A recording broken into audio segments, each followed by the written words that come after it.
Sahabat sekalian, kembali lagi berjumpa dengan saya Excel di sini di podcast kesayangan Anda, Teras Belarminus.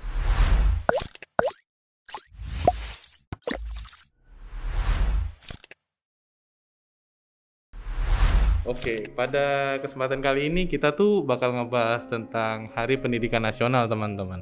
Maka dari itu, di samping saya sudah ada tamu spesial. Oh, ini sangat spesial banget, teman-teman. Ini ada Bapak Rohandi, PSD, Wakil Rektor 1, Sanata Dharma.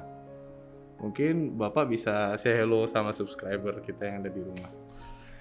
Halo, selamat berjumpa dengan saya Rohandi. Saya Wakil Rektor 1 Universitas Sanata Dharma. Oke. Nah, teman-teman, buat teman-teman yang masih bingung nih, Wakil Rektor 1 itu apa sih? Nah, aku bakal ngejelasin secara singkat aja ya, teman-teman. Jadi Wakil Rektor 1 itu yang berkecimpung di bidang akademik ya, Pak ya? Ya, Dari betul. pembagian prodi, terus kurikulum, betul nggak sih, Pak? Betul ya? Kira-kira begitu, kita harus mengurusi ya proses pengajaran, proses penelitian, pengabdian, Tridharma ya, penyelenggaraan Tridharma di Universitas Sanata Dharma. Oh, Itu keseharian saya ya, bergelut di urusan-urusan pendidikan. serem. Nah, Pak, kita langsung aja mungkin ya, Pak, Iya. ke pertanyaan. Ini kan kita sudah setahun lebih ya, Pak, ngadepin pandemi ini. Dan sedangkan tahun lalu tuh Kemendikbud bikin tema belajar dari pandemi. Sedangkan saya aja, mahasiswa aja nih, belajar di masa pandemi aja kesulitan, Pak.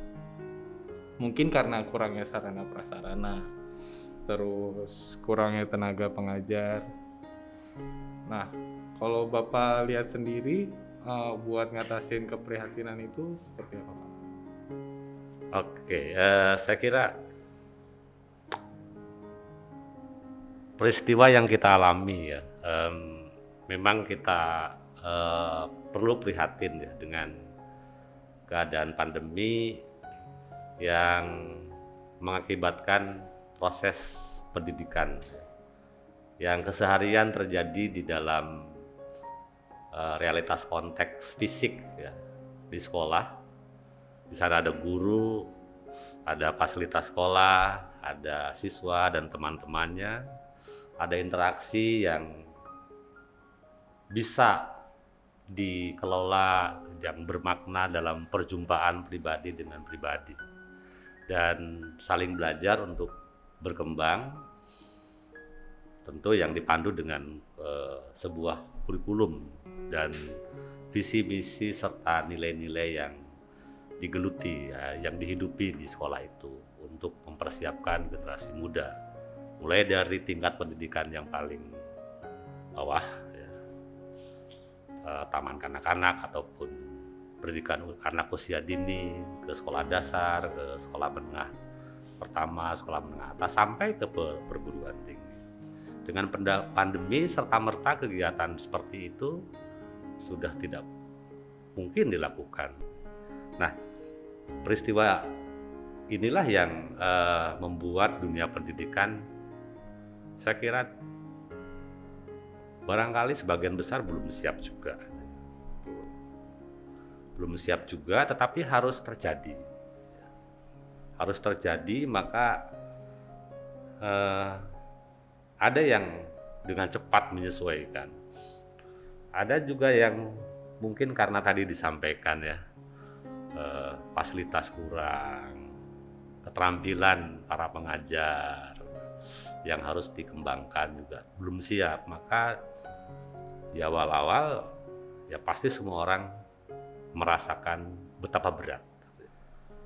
Nah, tetapi bagi yang siap dan segera mengantisipasi, maka mungkin dijadikan pandemi ini menjadi momentum yang sangat berharga untuk sebuah proses transformasi pendidikan.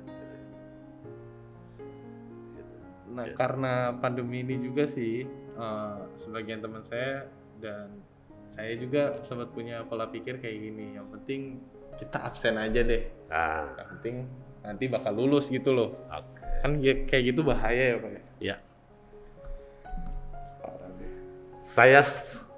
saya mengamini bahwa mungkin ya ada di antara para mahasiswa, para siswa begitu ya, berpikir nanti juga paling lulus gitu kan. Atau sering ada guyonan ini lulusan pandemi. Ya, jadi pandemi yang kita alami yang cukup lama ini kan, kalau dalam konteks pendidikan kita mengalami Hari Pendidikan Nasional yang kedua di tengah pandemi. Iya. Oke. Betul banget. Nah, berbagai diskusi, berbagai keprihatinan, berbagai harapan terhadap dunia pendidikan itu saya kira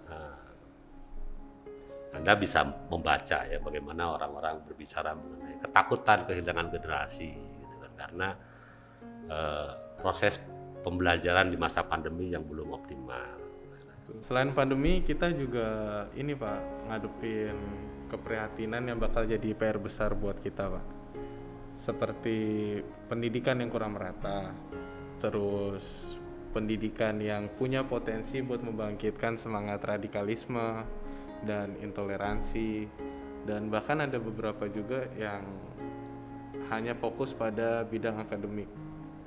Nah, menurut Bapak gimana kita merefleksikan peristiwa tersebut, Pak?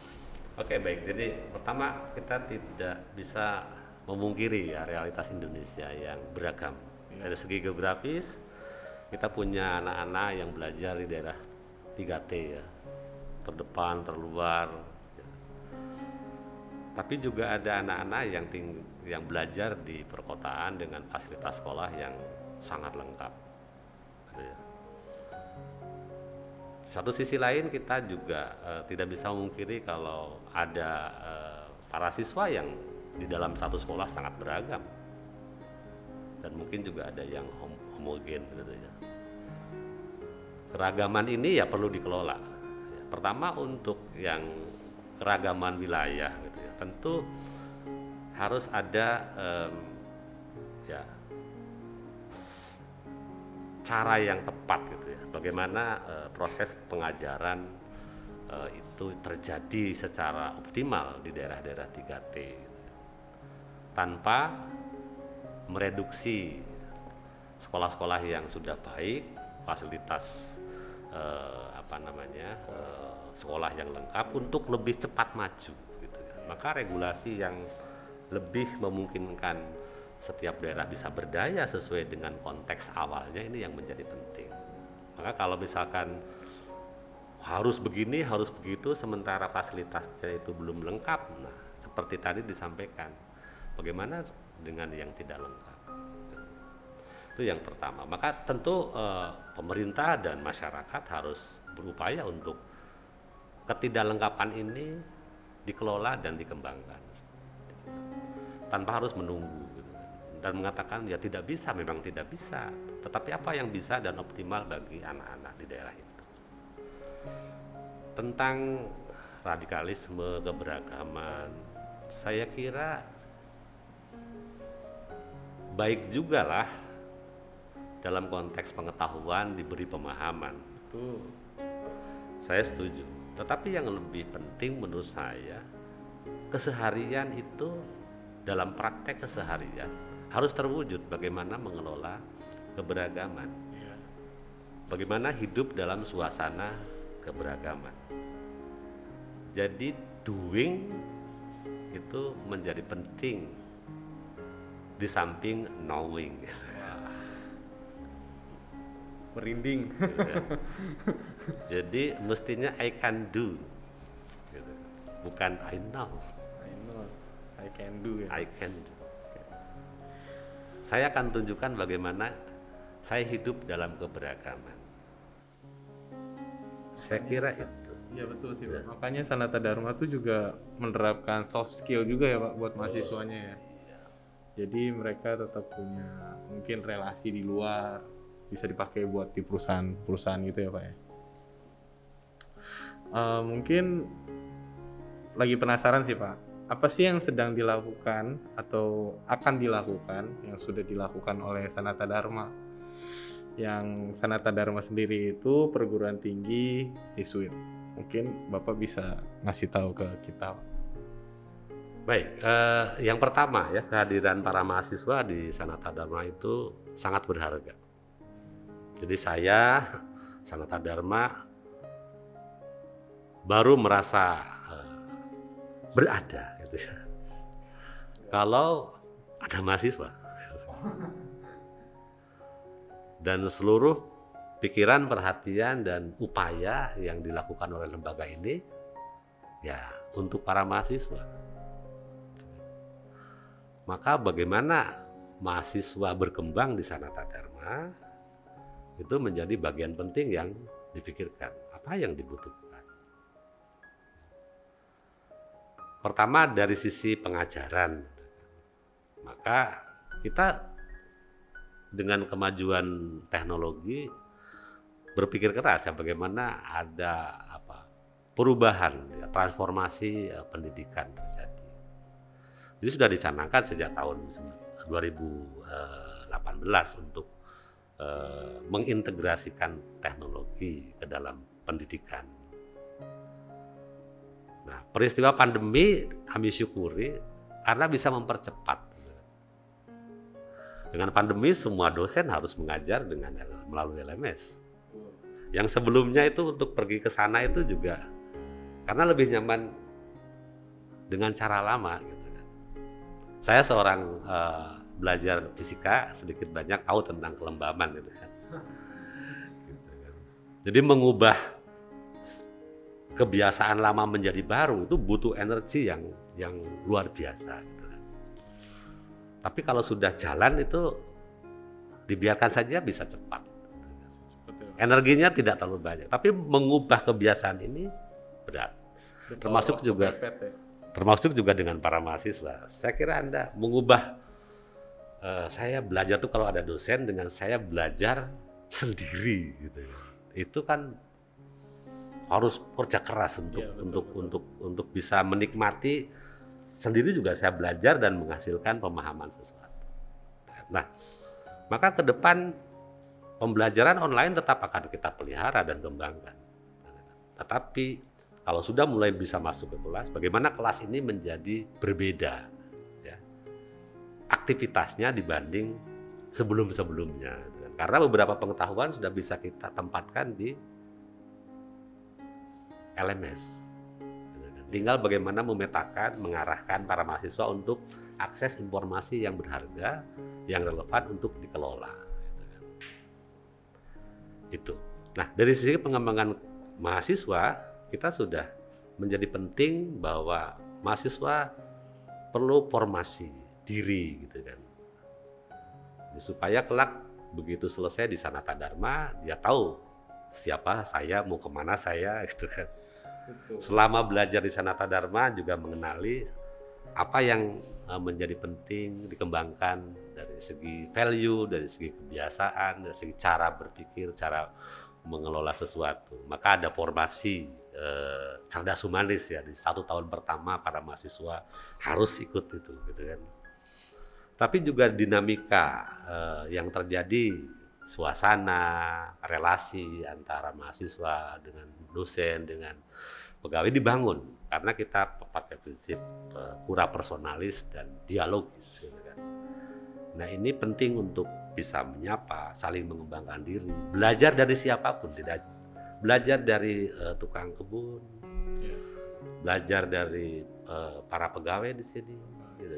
Tidak harus belajar itu di kelas, belajar tentang sikap, tentang value, tentang bagaimana menghargai orang lain dan lain sebagainya. Kita semua di sini sarana untuk belajar, maka lingkungan dan lain sebagainya penting untuk membangun itu. Tidak ada kata terlambat buat belajar ya Pak? Tidak ada kata terlambat untuk belajar.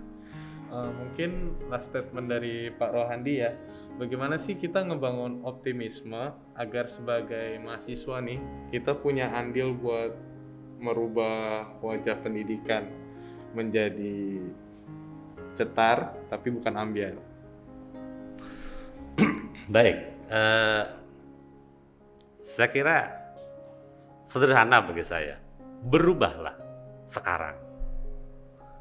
Jangan ingin kembali ke seperti yang dulu, karena mungkin itu tidak akan kembali. Maka dunia baru, situasi baru, masukilah, gitu kan. Tempatkan sebagai sarana untuk maju, untuk berkembang, untuk belajar sesuatu yang berharga bagi kita, bagi Anda. Maka penting untuk bertanya pada kita, saya ingin jadi seperti apa dalam hidup saya kelak. Belajarlah itu karena tersedia di manapun. Bertemu dosen, optimalkanlah. Gitu. Jadi berubahlah sekarang. Super sekali. Gila. Keren sih perbincangan kita hari ini, yang berat sih topiknya. Terima kasih Pak Rwandi atas waktu pemikiran dan refleksinya. Dan sahabat sekalian, demikian perbincangan kita di podcast Teras Belar Minus pada hari ini. Dan ya sesuai dengan tema, pendidikan itu sangat penting teman-teman buat masa depan. Makanya kalau misalnya teman-teman punya masalah, tuh jangan lupa selalu semangat untuk mengatasinya ya teman-teman ya. Oke, mungkin sampai di sini perbincangan kita pada hari ini. Tetap sehat teman-teman, semangat, salam cerdas dan humanis. Cerdas, humanis.